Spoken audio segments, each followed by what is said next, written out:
RRB, l'invité du matin. Bonjour Jean-François Bodin. Bonjour Nicolas. Avec votre invité ce matin, on va voir comment le Medipôle s'organise pour la campagne de vaccination anti-Covid. Notre invité qui est le docteur Thierry de Grélan, qui est président du conseil médical d'établissement du CHT. Bonjour.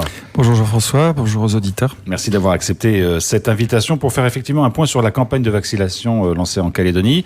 Elle a démarré très récemment puisque le gouvernement a annoncé sa stratégie de vaccination la semaine dernière. Ce sont d'abord des entreprises identifiées qui peuvent demander à leurs salariés de se faire vacciner. Comment ça se passe aujourd'hui ? Est-ce que vous avez trouvé une sorte de rythme de croisière ? Alors effectivement, le centre de vaccination du CHT temporaire a une semaine de vie. Il a été créé très rapidement et je remercie toutes les équipes de s'être mobilisées et l'hôpital de nous avoir soutenus et de continuer à soutenir cette action qui est demandée par la DAS.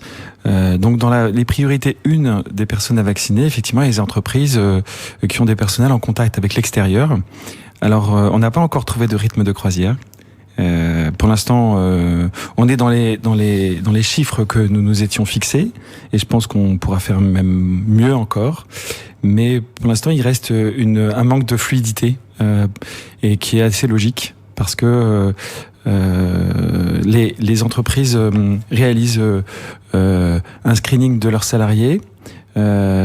Et ce screening est assez long, récupère les demandes, enfin les volontaires bien sûr, et ensuite les sociétés nous transmettent des listes.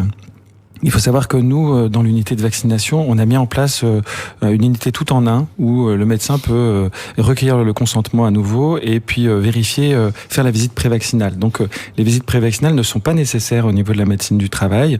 Si on veut aller plus vite, on peut gagner un peu de temps dans ce domaine. C'est-à-dire venir directement au Medipôle et là tout est fait dans la foulée, c'est-à-dire l'information, le recueil du consentement et la vaccination éventuelle. Alors il ne faut pas venir directement au Medipôle, il faut passer par la DRH de sa société qui envoie la liste des volontaires qui les inscrit, les rendez-vous sont pris et là, ils peuvent effectivement bénéficier de l'information, de la visite prévaccinale et de la vaccination et de la surveillance. Tout ça est assez rapide. Donc le manque de fluidité vient surtout de l'articulation entre le monde de l'entreprise et le centre de vaccination. C'est ça qu'il faut améliorer. Oui, il est logique. Les gens prennent des précautions. Plus le temps va passer, plus les gens vont se rendre compte que les précautions sont nécessaires, mais qu'elles peuvent se faire de manière plus rapide. Et voilà, ça se passe très bien. On a plus de 190 vaccinés déjà aujourd'hui, en une semaine. Et tout s'est bien passé. Voilà, la fluidité va venir. Quel rythme quotidien vous êtes fixé pour cette première phase de la campagne de vaccination ? Alors au départ, on avait fixé un rythme de 160 par jour, qui est basé sur des groupes de 10 minutes, de 10 personnes toutes les 30 minutes, pour pouvoir assurer vraiment une information et un suivi médical de qualité. On se rend compte maintenant au bout d'une semaine déjà qu'on va pouvoir faire beaucoup plus, probablement même le double, tout en gardant la même qualité des soins, la même qualité vaccinale, les mêmes précautions. Le personnel médical aussi continue de se faire vacciner régulièrement ? Alors oui, tous les jours. À l'hôpital, mais aussi en libéral. On a des médecins libéraux qui commencent à venir. Et puis voilà, pour l'instant, on a une bonne adhésion des médecins, des personnels paramédicaux de l'hôpital. Petit à petit, les services se font vacciner les uns après les autres. Et voilà. Ça se passe bien. On va venir sur la suite de cette campagne de vaccination, mais peut-être un mot parce que, vous l'avez dit, cette vaccination n'est pas obligatoire. Il faut recueillir le consentement des personnes qui se font vacciner. Il y a encore des réticences. Vous sentez qu'il y a des peurs par rapport à ce vaccin. Et est-ce qu'elles vous semblent rationnelles ? Parce qu'il y a beaucoup de débats là-dessus. Est-ce que la peur est rationnelle ? Ça pourrait être un sujet de philo, on est d'accord. Il y a beaucoup de peur, effectivement. Il y a beaucoup de raisonnements qui sont nourris par les réseaux sociaux. Et on peut toujours trouver des justificatifs à ces peurs au sein des réseaux sociaux. Cette vaccination n'est pas dangereuse. Il y a plus de danger à prendre un gramme d'aspirine aujourd'hui qu'à à se faire vacciner avec ce vaccin. Ces peurs, effectivement, elles se nourrissent aussi du manque d'information. Donc, à notre charge d'informer, de rassurer. Le problème, c'est qu'on peut le faire à l'hôpital, mais nous, on peut pas le faire dans les entreprises. Donc voilà, c'est aussi le travail qu'on fait en association avec la médecine du travail pour informer les gens. Plus ils seront informés, moins ils auront peur, plus ils seront vaccinés.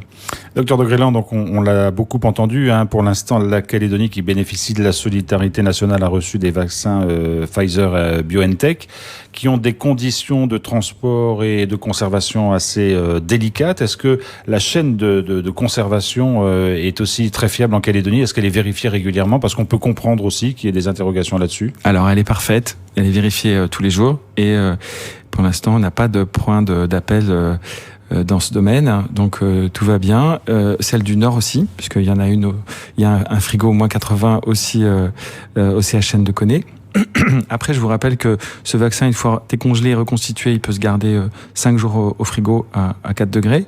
Donc, ça nous permettra de nourrir à partir des 2 frigos qui sont au CHT, un à l'Institut Pasteur, un au CHT, de nourrir les autres centres qui ouvriront, je l'espère, sur le territoire calédonien. Alors, pour l'instant, il n'y a que le centre de vaccination du CHT, celui du Medipôle, qui fonctionne. À terme, comment les choses vont se passer? Est-ce qu'il va y avoir d'autres centres ouverts au moment où la campagne de vaccination va s'accélérer? Est-ce qu'il va y avoir de la vaccination itinérante? Est-ce qu'on pourra se faire vacciner dans le Nord, par exemple? Alors, la DAS a tout prévu. Donc, il y a un centre... donc ça, c'est pas le CHT qui s'en occupe, mais les informations que j'ai, c'est que effectivement, un centre va probablement ouvrir assez rapidement dans l'ancien dispensaire de la CAFAT, au Récivigne. Qui sera probablement aussi un centre qui permettra de constituer une équipe mobile et itinérante de vaccination. Mais surtout, la priorité là, c'est la vaccination dans les EHPAD qui est en train de s'organiser avec des équipes qui sont déjà présentes, des médecins et des infirmières en EHPAD qui vont pouvoir assurer la vaccination. Donc ça, c'est assez simple. Voilà, donc un centre va ouvrir dans le Nord aussi, au CHN de Koné. Et si on veut avoir une couverture vaccinale de plus de 60% dans les mois qui viennent, il faudra ouvrir probablement encore d'autres centres. Plus de 60% qui est le taux estimé d'immunisation collective. C'est ça. Nous, on sert de centre de référence et de centre de formation. Donc on a déjà commencé à recevoir des gens hier, pas plus tard qu'hier, des infirmières, et puis aussi le modèle d'organisation que nous avions mis en place au CHT va pouvoir être reproductible dans les autres centres. Alors, il y a beaucoup, pas de polémique, mais en tout cas de questionnements par rapport à ce vaccin. Est-ce qu'aujourd'hui, par exemple, en Calédonie, à partir d'un flacon, on fait 5 ou 6 vaccins? Et est-ce que la période entre les 2 vaccinations, puisqu'on dit, il faut rappeler qu'il y a un rappel de vaccination qui doit être fait 15 jours ou 3 semaines après la première piqûre, est-ce que aussi ça fait des questions que vous êtes posées? Alors oui, on s'est posé toutes ces questions. D'abord, il y a 3 semaines entre la première et la deuxième vaccination. Donc j'appelle tous les gens qui ont déjà été vaccinés à bien respecter le délai de 3 semaines parce que les rendez-vous sont pris et que décaler les rendez-vous, c'est toujours compliqué. Mais ce délai peut éventuellement être, dans certains cas particuliers, allongé à 4 semaines. Mais pour plus d'organisation, une meilleure organisation, une meilleure efficience de notre système, il vaut mieux respecter les 3 semaines qui sont pour l'instant recommandées. Donc c'est pas une question médicale, c'est vraiment une question d'organisation.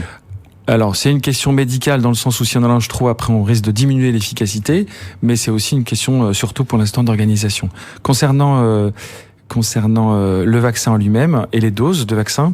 Donc effectivement, le laboratoire explique qu'on peut faire 6 doses à partir d'un flacon fait pour 5 et on y arrive progressivement de mieux en mieux. C'est une technique particulière qu'on apprendra aux autres centres qui ouvriront et le nombre de doses augmente au fur et à mesure que nous nous perfectionnons dans la technique. On ne peut pas le faire avec tous les flacons, c'est un peu individuel par flacon et actuellement on était à 30% de 6e dose. Là, on est plutôt à 50% depuis hier. Alors, on sait que la Calédonie a reçu au titre de la solidarité nationale 14 000 doses de vaccins. Ça veut dire vacciner 7 000 personnes à peu près. On s'aperçoit qu'il y a des laboratoires qui vont avoir des retards de livraison en Europe et donc en métropole et donc peut-être par ricochet en Calédonie. Est-ce que tout ça est anticipé? Est-ce que vous savez un petit peu quand vont arriver la deuxième vague de vaccins? Est-ce que ces choses-là commencent à être un peu précisées? Alors, de mon côté, je peux pas répondre à cette question, c'est la DAS qui répondra, mais ce que je peux vous dire en tout cas, c'est que nous n'aurons, par le biais de la solidarité nationale, des vaccins gratuits que si nous avons consommé les vaccins que nous avons, que si nous avons prouvé l'efficacité de notre système de vaccination et l'adhésion de la population. Donc effectivement, notre objectif là, c'est de vacciner le plus rapidement possible, montrer notre investissement pour qu'ensuite on puisse bénéficier des autres vaccins. Donc, mais pour l'instant, il n'y a pas de signaux négatifs de la métropole nous disant qu'on n'aurait pas de vaccin. Il faudra juste attendre. Ça nous permet de nous organiser aujourd'hui. Le corps médical a été à rude épreuve, on va dire, avec cette crise. Il a d'abord fallu faire face à l'éventualité d'arriver d'un cas en Calédonie avec le montage de cette unité Covid, des procédures à mettre en place. Aujourd'hui, il y a cette campagne de vaccination. Vous avez l'impression d'apprendre chaque jour des choses, de pouvoir réagir, mais positivement à ce qui se passe? Alors il y a un formidable élan de solidarité et d'investissement quand même des médecins, de l'administration, de la DAS. Tout le monde a très vite réagi. On sent que les gens veulent protéger la population, c'est notre métier. On a toujours le centre Covid, l'unité Covid qui fonctionne.